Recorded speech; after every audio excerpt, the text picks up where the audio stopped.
What is the first thing that gets you to tangent in the middle of a conversation? I have ADHD, so literally anything. Yeah. Was your answer just talking to me? Yeah, just Allegra. You are the answer. I am the answer. I'm a walking tangent. Yeah. But I always trace it back to the original conversation. That's my superpower. Mythology and depth psychology. Yeah. I will fly off the handle. If someone says the word Joseph Campbell, the next 4 hours are a time travel. Wait, remember when you asked us a question in the Fire Emblem group chat and I started talking about like religion and mythology? Yes, and yes, that? precisely. Yeah, I also was an area of study as a part of my theater degree, so like... I'm a huge Warhammer 40k nerd. I love this for you. I have a little fan, you guys may have heard it, I have a little fan at my table that I dry autographs with. It's my fan that I dry my Warhammer minis with, but it's also good for drying autographs and waiting for people. But yeah, no, I have so many books. When I was flying to and from Europe to do Dying Light 2, those like 13-hour flights, so it would just be Were you Warhammer. painting? Huh? You weren't painting. No, I was listening to Warhammer audiobooks. Oh, okay. Yeah. It was fuming up the airplane. I was like, holy shit, dude! No, I Pile on acrylic. all of it. Yeah, right. But now I have space to like display it all, and yeah, that's my main vice, I guess, when it comes to buying things that I don't need.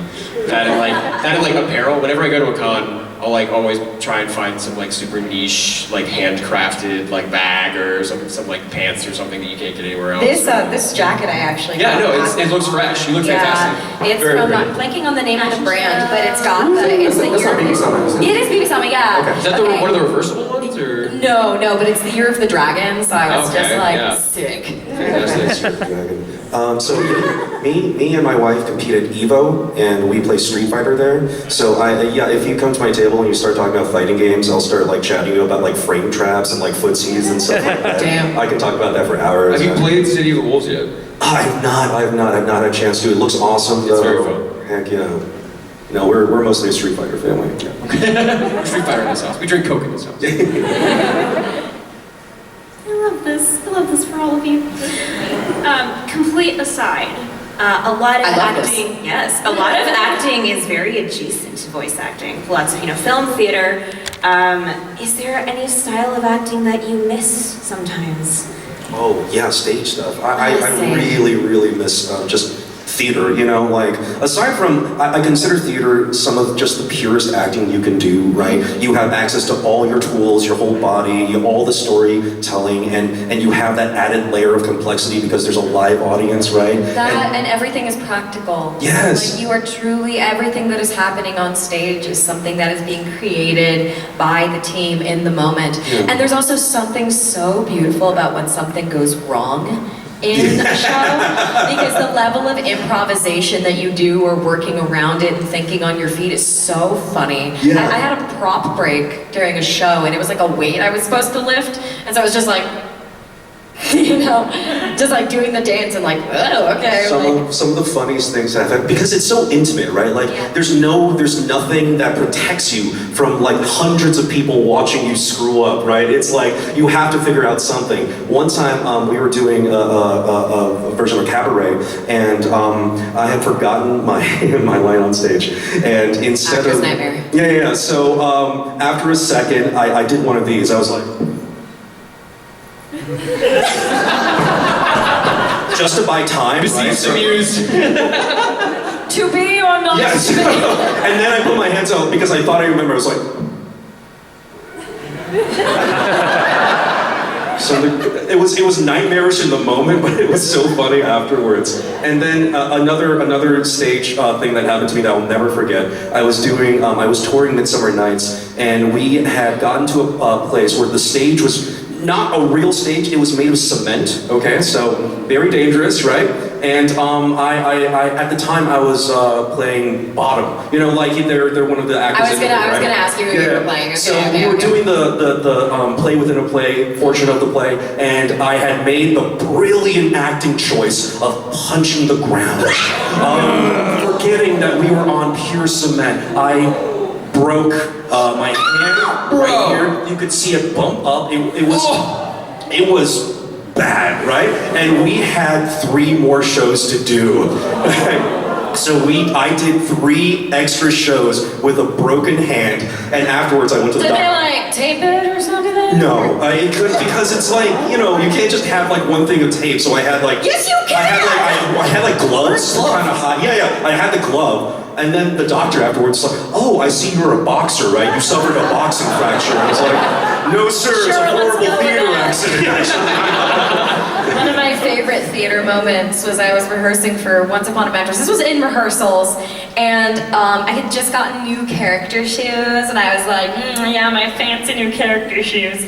And my high school had our theater was also, it was an Episcopalian school, so it was the chapel, and there was like an extension of the stage that was built, but the original end of the stage was like a little set of stairs, and that rim was like marble, and there's this bit at the end of like the Act 1 opening where like everyone else is getting tired out, but I'm still dancing.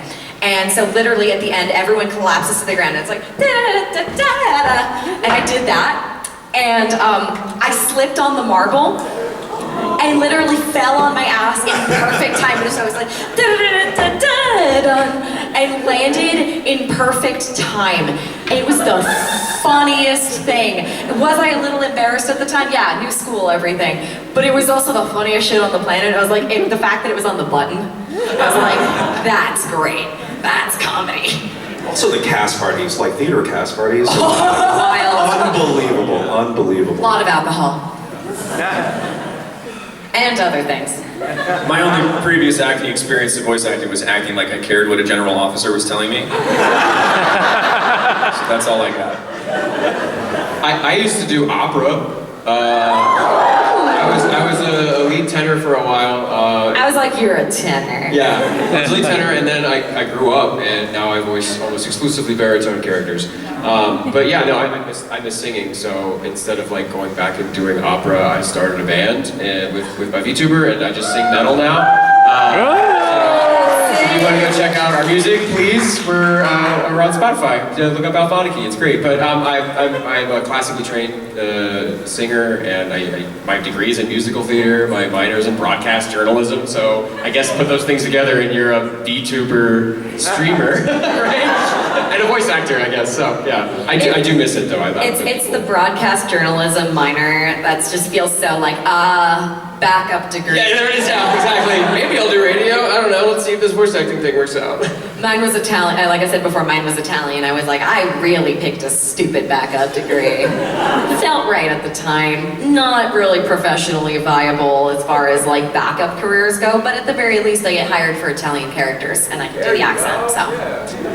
I get German all the time. I can speak. I'm conversationally fluent in German, so I just kind of have that as like you want a German character? We won't cast you, but like you can audition. What about you, Chris? Oh, I'm here too. Yeah, I forgot about that. I was just fascinated by everybody else's stories. Everyone is fascinating, including you. I actually don't have, I didn't come from a acting background. I came from music. So I went to school actually to be a music teacher. I wanted to perform, but I was told no one wants to hear the saxophone, so you're going to be a teacher. Sax, I can verify. I love the sax. I can verify. Was it like a classical saxophone thing Yes. where it's like, no, it's like, I think people want to hear the saxophone. No. Like, Everybody's like, you want to play jazz? And I'm like, I want to play classical music. I want to compose, and I want to adapt. but like classical saxophone use exists. It exists, but don't say that to someone who's a musician that's not a saxophonist. Y'all orchestra people have weird lines. It's very funny. Oh, I know. But my thing is, I just love experiencing theater and television. Like the thing that like, for you to be able to do theater is amazing to me because I can't memorize something for more than like 30 seconds, and then it's gone. So like to get off book was always the most terrifying idea in the world to me. So being the person that I just have the words in front of me, I'm like, oh, thank you. I mean, it's pretty good. I'm not gonna lie, it's great not having to actually memorize it unless you're doing Yes. It's just, I'm not gonna lie, having the words in front of me, I'm like, yeah, nice. I'm always like fascinated by people who do theater and like TV, film and stuff because it's a totally different kind of acting that I don't think I can do, and I'm so jealous of them. Like there's a certain ability to be able to act with just your face, like little tiny things that I'm like, damn, how how do? And it's so impressive. Yeah, You're probably so sorry. Yeah. So no, sorry. You I go was first. just gonna say, like, if you ever do theater, like one of the most magical moments you would come to realize is that everything you do on stage, literally every move, means something to the audience, right? And then everything you do can be a story in and of itself. It's such amazing layered performance skill. One day I'll retire doing theater. Yeah. Do it. Yeah. By the way, like it doesn't necessarily make it into the final product unless they're like literally filming you for like animation reference or you're doing performance capture or something like that. But like you're probably doing those little. I know I'll never be the same. Shook my world so hard again. Wish I washed away my sin.